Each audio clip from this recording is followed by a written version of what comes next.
going to be making a pie today. I've got a lovely piece of braising steak and we're going to use hobgoblin beer, but you can use ales or dark beers. You know, if you've got a favourite, use that one. Just don't use lagers. Now, just to run you through the ingredients, I've got a really lean piece of braising steak, just over 1 kilo that one, but really nice piece. I actually got that locally at the butcher's, so it's going to be good. Now, vegetable wise, I've got some button mushrooms, good couple of handfuls. I've got some potatoes. These are sort of like new potatoes, or you know, those potatoes that don't sort of break down, they sort of carry on cooking for ages. 3 sort of largish carrots, so sort of chop those down there. 3 garlic cloves, sort of chopped fairly fine, or you can crush them.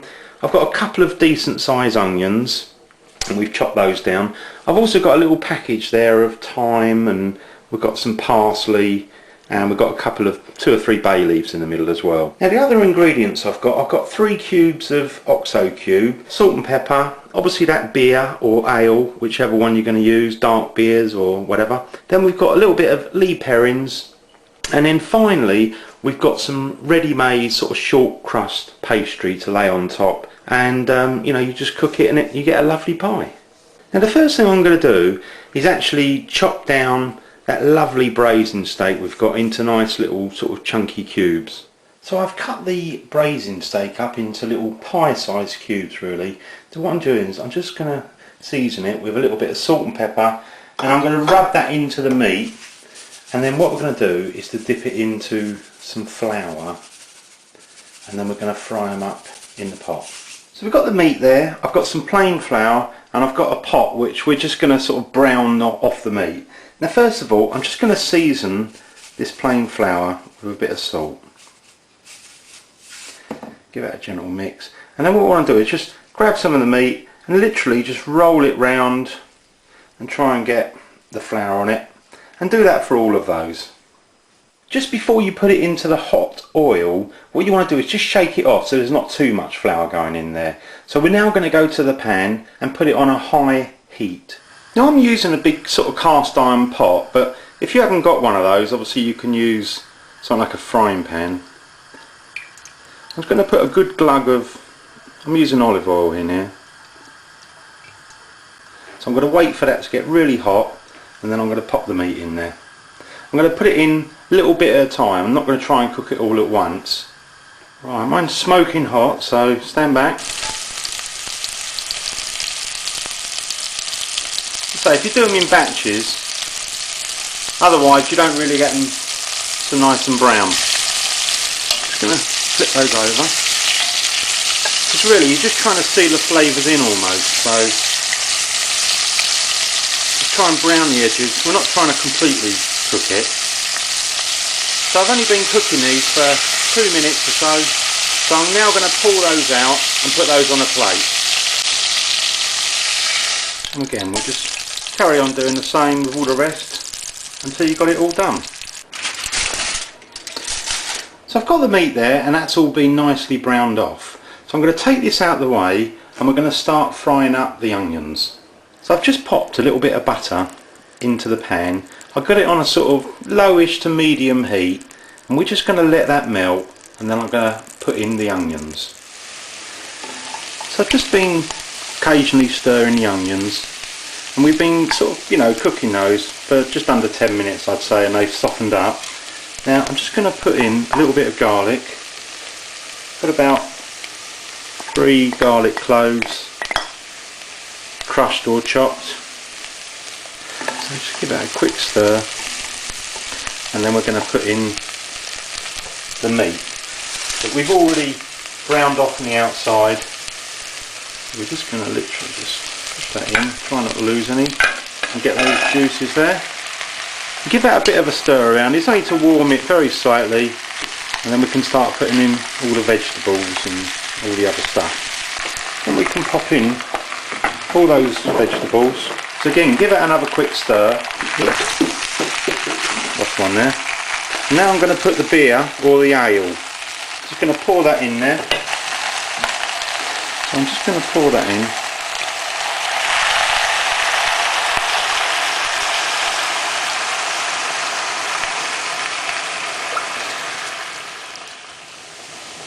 Now if you find there isn't quite enough in there, that was a 500ml bottle, we're going to add some stock cubes, so we just top it up with some hot water.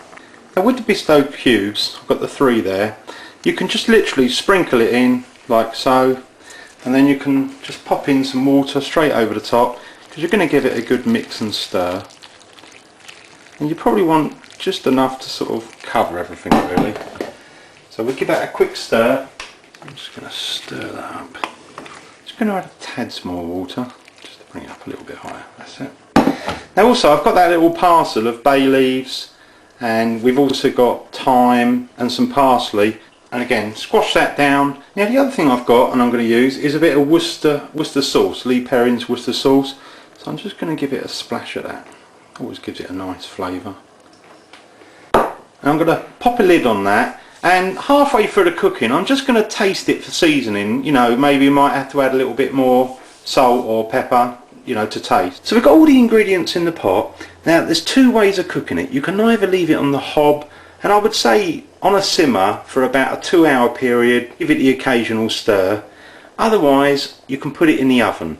Now I'm going to put mine in the oven for a 2-hour period, temperature-wise around about 140 to 150 degrees Celsius, which is around about 275 or 300 Fahrenheit, or gas mark 1 to 2, so fairly low for about a 2-hour period. So I'm going to pop mine into the oven with a lid. Just going to put that straight into the oven, so a fairly low heat for about 2 hours, and give it a stir halfway through and check for seasoning. Now we're about halfway through the cooking, so let's take a little peek. Look at that, looks really nice. Just give that a little bit of a stir up, and then we'll have a quick taste of it. Now incidentally, I'm using this cast iron pot, but if you want to cook it in the oven but you haven't got one of these, you can use a casserole dish with a lid on it. Now I'm just going to give that a quick taste.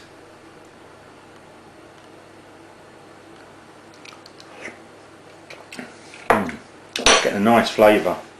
I think it needs just a little bit of pinch of salt maybe, and I might just put a little bit of pepper in there as well.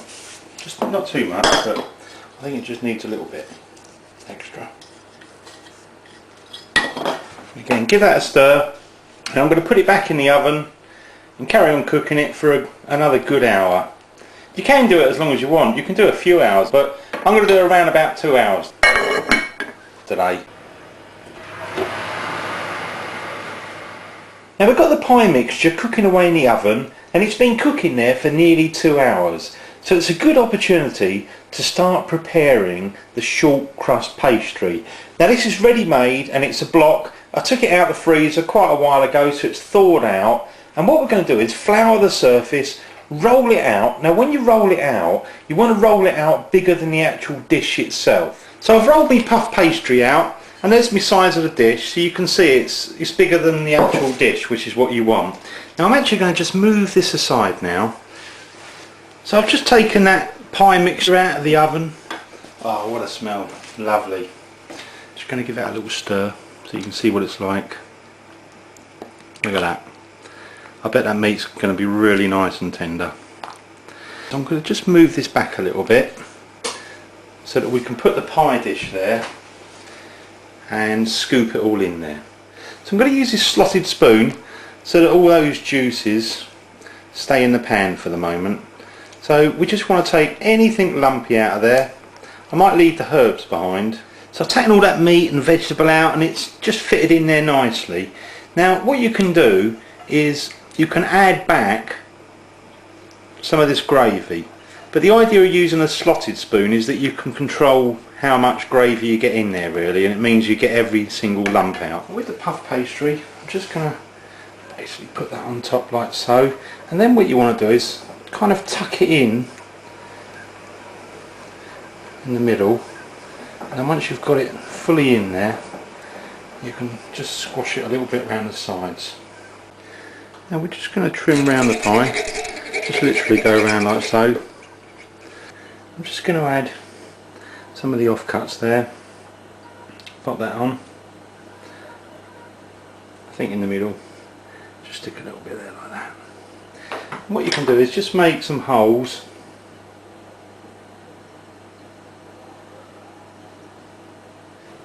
before I put the pie into the oven, I'm just going to brush it with some beaten egg. So a little bit of beaten egg, just put that all over really, because it helps to give it a nice sort of colour on the pastry. Whoops, I just put this everywhere really. There we go. I'm going to put that in the oven, 180 degrees Celsius, 350 Fahrenheit, gas mark 3. Cook it for about 20-25 minutes until the pastry is nice and golden brown.